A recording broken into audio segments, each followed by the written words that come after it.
우리는 에스겔서 40장에서 43장 에스겔이 본 이 성전에 대해서 우리가 같이 보겠습니다. 그래서 에스겔이 본 이 성전에 대한 이 해석과 견해가 몇 가지가 있습니다. 에스겔이 본 이 성전을 첫 번째는 이 솔로몬 성전이라고 이렇게 얘기하는 이 견해도 있습니다.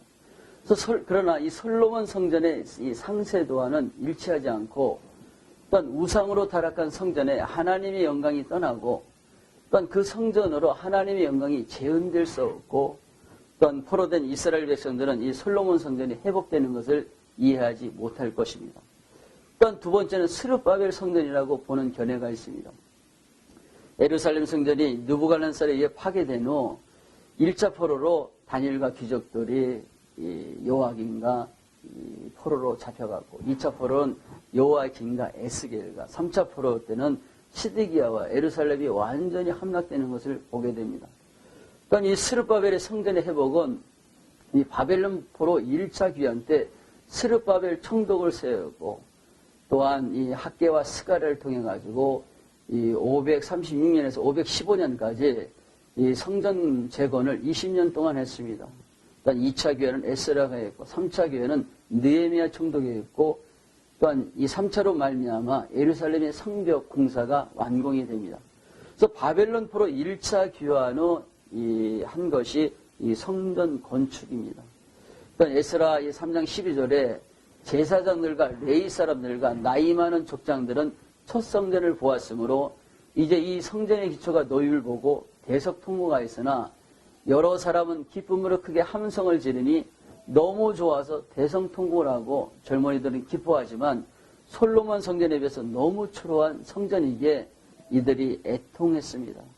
또한 스룹바벨 성전도 에스겔이 예언된 성전과 많은 차이가 나고 있음을 보게 되고 또한 스룹바벨 성전이 건축되었지만 하나님의 영광이 드러나지 않았습니다. 또한 세 번째로는 하나님 나라, 하늘나라의 성전, 이것을 관념적인 성전이라고 하는 견해인데 신약성서 요한계시록 21장에서 22장에 묘사된 하늘 예루살렘과 하늘 성전도 이 에스겔 40에서 48장의 예언과 밀접한 관계를 가지고 있습니다. 에스겔 성전을 하늘에 있는 성전으로 이해하는 것은 에스겔서 40장에서 마지막 장에 성전을 지으라는 명령이 어느 곳에도 없습니다. 그래서 이 성전은 이스라엘 백성이 건축할 성전이 아니고 성전을 건축할 이 자재들이 명확하게 나와 있지 않습니다. 그리고 성전의 가로 세로는 알려주시지만 높이에 대한 치수가 나와 있지 않고 또는 바벨론 포로 생활하고 있는 이스라엘 백성들의 이 현실을 볼 때 이 건축을 하려면 천문학적인 재정이 필요합니다. 그렇지 못한 이스라엘 백성의 이 건축은 불가능한 것으로 보고 있고 그래서 이 성전은 지상에서 이루어지는 성전으로 보지 않습니다. 에스겔의 성전은 파괴된 예루살렘 성전과는 너무나 다릅니다. 또한 성전 나름의 물두멍이나 노바다나 성소의 이 진설병상이나 황금 등대나 지성소와 법궤와 그룹에 대해서 말하지 않고 에스겔이 말하는 것은 42장 22절에 나무 제단 여호와 앞에 상이라고 불리는 나무상이고 제사 의식의 규례들도 빠진 게 많습니다. 또한 성전도 성소와 지성소로 나누어져 있지만 성전의 규례와 원칙과 또한 대제사장과 이 대속제일, 희년이 나오지 않고 새 성전은 지상 성전이 아니며 하늘 성전이고 이스라엘 백성들의 정신 속에 세워진 성전으로 이렇게 보는 견해입니다. 또 네 번째로는 천년 왕국 때 세워질 성전으로 종말적인 성전으로 보는 견해입니다. 그래서 에스겔 성전을 사람 위에 지상에 세워질 성전으로 보지 않고 있고 동시에 하늘에 존재하고 있는 것으로도 보지 않습니다. 이 성전은 세상이 회복되는 마지막 때 하나님께서 이 땅에 세우실 성소라고 보는 견해입니다. 에스겔서 40장에서 마지막 장까지는 성전이 하늘에 존재하거나 하늘에 있다가 지상에 내려오는 이런 말씀이 없습니다. 이스라엘 백성들에게 성전을 지으라는 명령이 없는 것은 하나님이 직접 세우시기 때문이고 또한 성전의 기능과 기구가 생략되어 있는 것은 하나님의 임재가 절대적이고 가장 중요하다는 사실로 보기 때문입니다. 성전에 흘러나오는 강물이 생물을 이렇게 소생시키시는 회복의 능력을 보여주고 있습니다. 강물이 닿는 곳마다 나무가 번성하고 또한 모든 생물이 다 살고 고기가 많아지고 또한 이 물이 흐르는 곳에 바닷물이 되살아나겠고 또한 이 강이 이르는 각처에 모든 것이 살 것이라는 것을 에스겔서 47장 9절에 말씀합니다. 또한 10절에는 고기가 많고 11절에는 소금 땅이 되고 12절에는 먹을 과실나무가 자라서 그의 잎이 시들지 아니하고 열매가 끊이지 아니하고 달마다 새 열매를 맺으리니 그 물이 성소를 통해서 나옴이라고 기록되어 있습니다. 이 말씀은 창세기 2장에 동방에 있는 에덴 동산으로부터 강이 흘러나와 동산을 적시었고 창세기 2장 8절에서 10절에 먹기에 좋은 나무를 보면서 이 성전에 나오는 강물은 에덴의 풍요와 아름다움을 회복할 것을 증거해주고 있고 하나님의 성전이 땅으로 내려오는 것이 아니라 이 땅에 이루어질 하나님 나라의 회복을 말하고 있습니다. 요한복음 4장 14절에 내가 주는 물을 마시는 자는 영원히 목마르지 아니하리니 내가 주는 물은 그 속에서 영생하도록 쏟아나는 생물이 되리라. 사도 요한은 이 물을 성령이라고 가르쳐 말씀하신 것을 요한복음 7장 38절 39절에 말하고 있습니다. 나를 믿는 자는 성경에 이른과 같이 그 배에서 생수의 강이 흘러나오리라 하시니 이는 그를 믿는 자들이 받을 성령을 가리켜 말씀하신 것이라. 이 예수님은 교회를 상징하는 분입니다. 이 세상을 변화시키고 온유를 구원하시기 위해서 오셨습니다.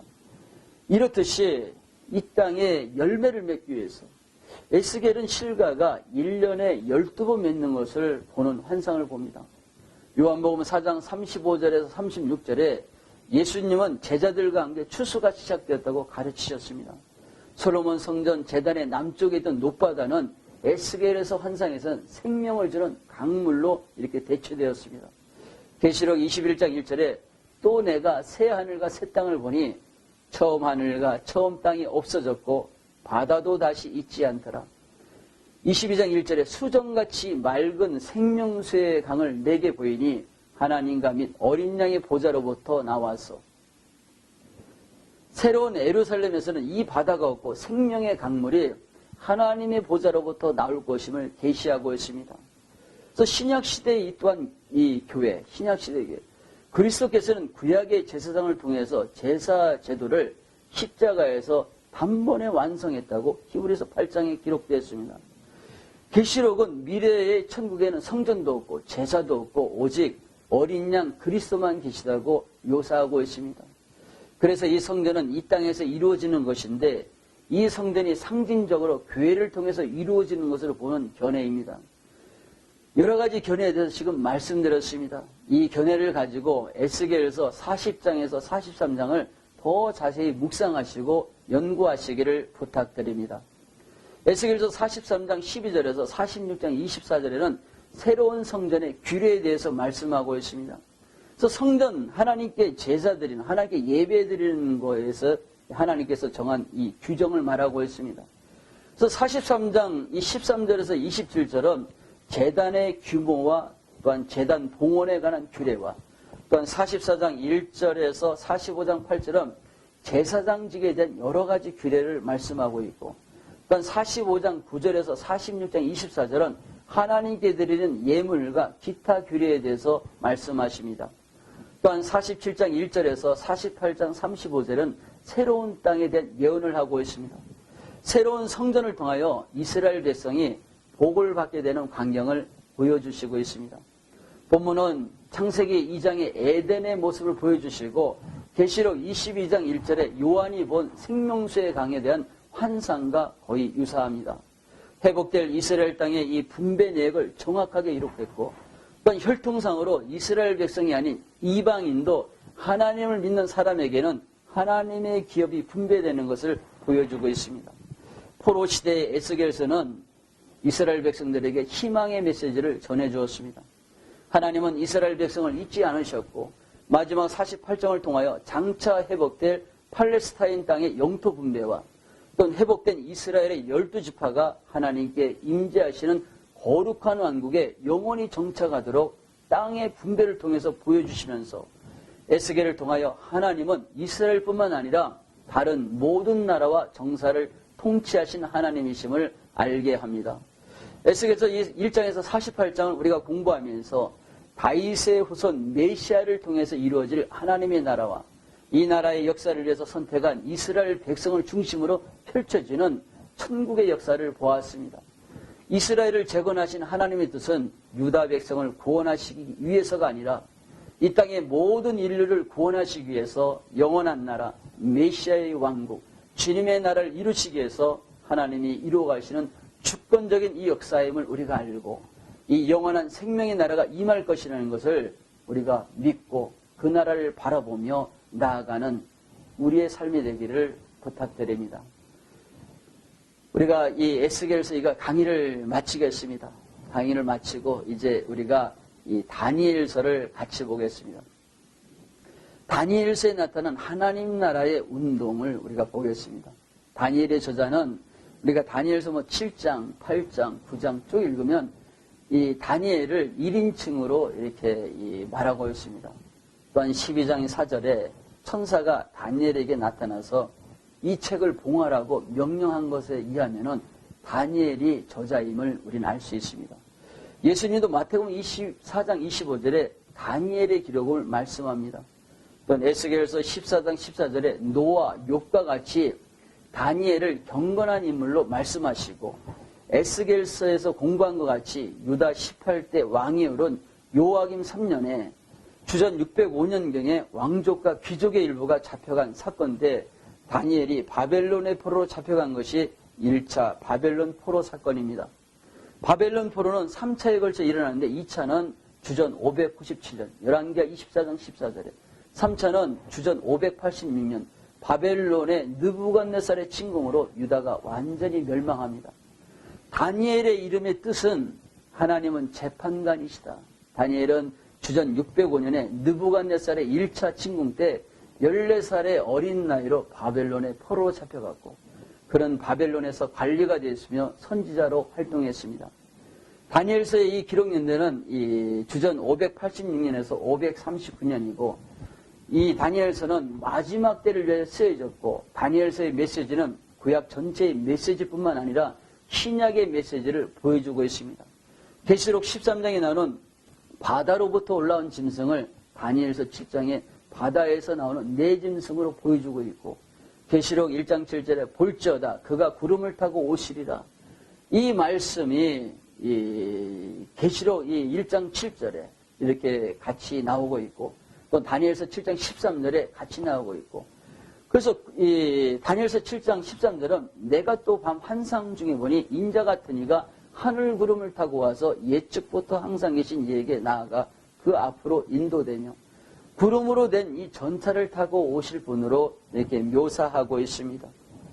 그래서 심각한 이 핍박과 박해 속에 있는 이 이스라엘 백성의 이 포로들에게 이 백성들에게 메시아가 다스리시는 왕국을 다니엘이 선포하기 위해서 하나님의 백성들이 영원히 멸망받지 않는 이 나라를 유업으로 받을 것을 선포하기 위해서 이 다니엘서가 쓰여졌습니다. 우리 다니엘서를 우리가 1장부터 한번 보겠습니다. 1장은 다니엘의 믿음에 대해서 나옵니다. 유다의 이 멸망 원인이 무엇이고 다른 것이 아닙니다. 우리는 에레미야 1장 15절 16절에 말한 것처럼 우상 숭배라는 것을 말하고 있고 그로 말미암아 유다가 북이스라엘의 전철을 똑같이 밟게 됐고 결국 다니엘과 그의 세 친구가 1차 바벨론 포로로 된 배경을 기록하고 있습니다. 1절에서 7절은 바벨론으로 잡혀간 다니엘의 상황에 대해서 말하고 있습니다.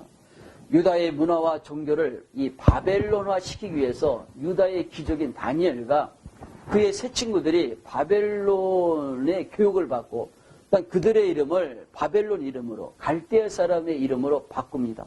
그래서 다니엘과 세 친구의 이름은 하냐나, 미사엘, 아샤라입니다. 그래서 다니엘의 뜻은 말씀드린 것처럼 하나님은 나의 심판관이시다. 하냐나는 하나님의 은혜라는 뜻이고 미사엘은 하나님은 강한 분이시다. 아샤라는 하나님은 도움이시라. 이 다니엘 이름이 이 벨드사살로 바뀝니다. 벨에 감추어진 보물을 지키는 자. 하냐냐는 사드락으로 태양의 영감, 갈대아인이 태양을 숭배한 것을 우리 보게 됩니다. 미사엘은 메삭으로 여신에 속한 자. 또한 아샤라는 야벳누고로 밝게 비치는 불의 종으로 이름을 개명시키고 이들에게 갈대아인의 방언을 가리키고 또한 천문을 가리키고 이들에게 왕이 주는 진미와 포도주를 먹임으로 유다의 민족성을 완전히 잃어버리게 하고 이제는 느부갓네살에게 바벨론에게 충성하려고 유도하지만 이를 거부하는 다니엘과 친구들의 믿음을 우리는 보게 됩니다. 그래서 우리는 8절에서 16절에 보면 믿음을 지키는 다니엘과 친구를 봅니다. 왕이 포도주와 음식을 거부하고 채식과 물을 마시기로 이들은 결정합니다. 그래서 이들이 거부하는 이유는 무엇이냐? 신명기 12장 23절에서 24절에 피를 뿌려서 잡은 고기는 먹지 말라고 했습니다. 또한 레위기 11장을 쭉 보면 부정한 고기들, 굽이 갈라지지 않고 새김질을 하지 않은 짐승, 지느머리와 비늘이 없는 것들, 먹지 말라 한 새들과 우리가 이 레위기 11장을 참조하시기를 바랍니다. 또한 우상에게 바쳤던 음식들, 우리가 신약인 고린도 10장 27절에서 쭉 나오고 있습니다. 다니엘과 이 세 친구는 이 민족주의전, 자기 동포들을 사랑하는 이런 감정으로 그러한 의지로 음식을 거부한 것이 아니라 레위기 11장에 하나님이 주신 규례를 따른 것입니다. 이 규례를 따른 다니엘과 세 친구들에게 임하는 하나님의 능력을 증거하고 있습니다. 17절에서 21절은 특별히 다니엘과 세 친구가 발탁되는 것을 봅니다. 유다 백성이 완전히 다 멸망하고 없어진 것 같으나 다니엘과 이 세 친구들을 통해서 하나님의 나라의 역사가 이어감을 보여주시고 있습니다. 다니엘과 세 친구의 뛰어난 실력이 느부갓네살과 또 방백들에게 드러나는 이러한 일장의 이 글을 우리가 보게 됩니다. 또한 우리가 이 장을 보면은 느부갓네살의 꿈과 다니엘의 해석을 보게 됩니다.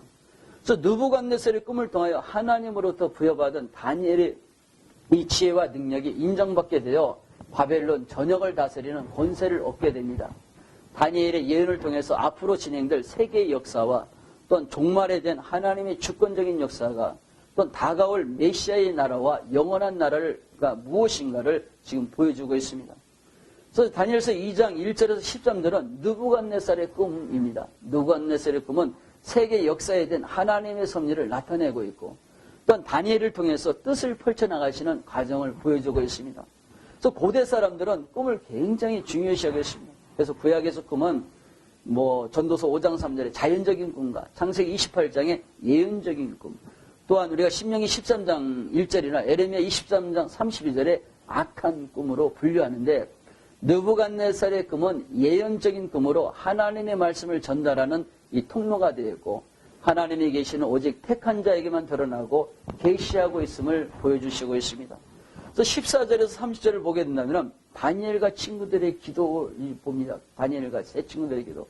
다니엘과 세 친구들이 합심해서 기도하여 하나님의 응답을 받아 하나님을 찬양하며 확신을 가지고 느부갓네살 왕 앞에 나아갑니다. 30절에 이 은밀한 것이 나에게 의해 밝혀진 것이 아님을 다니엘이 말하고 있습니다. 다니엘의 겸손함을 보게 됩니다. 또한 31절에서 49절은 왕의 꿈의 해석과 세계 역사의 변천 과정, 느부갓네살이 꿈에서 본 신상에 대한 해석은 우리가 이 정금으로 된 머리, 우리가 정금으로. 또한 이 37절에 39절을 보면 현존하는 이 바벨론을 말하고 있습니다. 정금으로 된 머리는. 또한 은으로 된 가슴과 팔은 메대와 바사 제국을 말하고 있고 또 노스로 된 배와 넓적다리는 바사 제국을 정말 헬라 제국입니다. 또한 철로 된 종아리와 발은 로마 제국을 나타내는데 철처럼 강한 나라가 헬라 제국을 무너뜨립니다. 후에는 이 유대 민족을 전멸시키고 로마 제국의 이 국력이 약해지자 발가락이 10개이듯이 10나라로 나누어졌고 이 10나라 중 이 철처럼 강한 나라도 있지만 흙처럼 약한 나라도 있고 그들은 연합하여 하나가 되지 못함을 이 42절에 43절에 이렇게 예언하고 있습니다. 다니엘서 2장 44절에서 45절은 망하지도 않는 나라, 쇠하지도 않는 나라, 엎어지지도 않는 나라, 그 나라는 사람의 손으로 아니한 돌이 신상을 부셔버리듯이 모든 나라를 쳐서 멸하는 영원한 하나님의 나라를 보여주고 있습니다. 또한 우리가 3장을 보겠습니다. 3장을 보면 다니엘과 이 세 친구의 승리입니다. 죽음 앞에서도 목숨을 걸고 믿음을 지킨 다니엘과 세 친구. 그래서 다니엘에게 엎드려 절한 이 느부갓네살이 금신상을 만들어 우상을 섬기는 이 모습을 통해서 이 세상에는 완전한 성공이 없음을 보여주고 있습니다. 그래서 하나님을 향한 다니엘과 세 친구의 믿음을 보게 됩니다. 그래서 우리가 교재에 있는 대로 1장에서 18절은 금신상 숭배를 강요한 느부갓네살입니다. 우리가 2장 47절에 보면 느부갓네살의 고백을 함에도 불구하고 우상을 만들고 자신이 총애하는 다니엘과 세 친구들에게 신앙의 회유와 협박으로 하나님을 떠나가게 하려 하지만 다니엘과 세 친구는 죽음을 택하는 믿음을 보여주고 있습니다. 19절에서 이 30절은 이 믿음의 승리를 하고 있습니다. 순교적인 신앙으로 극렬한 풀무불에 던져진 이 네 사람을 하나님이 보호하십니다. 하나님의 살아계심을 본 느부갓네살이 하나님을 욕되어하는 일을 다 처형시키고 다니엘과 세 친구들을 통하여 이 하나님의 나라가 임하심을 보여주고 있습니다. 우리가 이 4장을 보겠습니다. 4장은 교만한 느부갓네살의 징계와 회복에 대해서 말하고 있습니다. 느부갓네살의 이 두 번째 꿈에 대한 이 다니엘의 해석과 왕의 교만에 대한 하나님의 징계와 회개를 촉구하시는 하나님의 경고를 예언하고 있습니다. 그래서 4장 1절에서 18절은 느부갓네살의 조서와 꿈입니다. 하나님의 살아계심을 체험한 느부갓네살은 그에게 행하신 이적과 기사를 백성들에게 선포하고 하나님의 종 다니엘에게 자신의 꿈을 설명합니다.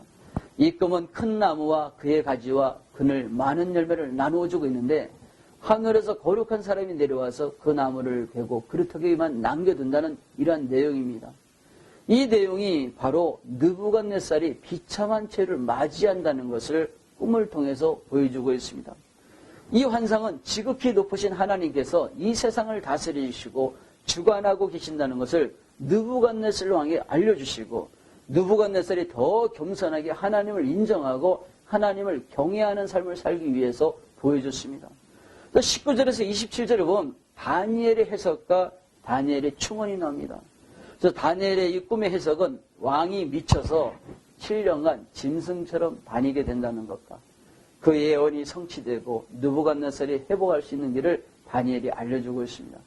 그 길은 하나님의 공의를 나타내며 가난한 자들에게 왕의 공의를 보여주라고 권면하고 있습니다. 28절에서 37은 이 꿈에 이 예언한 것이 성취되고 하나님의 심판으로 느부갓네살의 꿈이 그대로 이루어져서 정신병자로 7년간 짐승처럼 지내는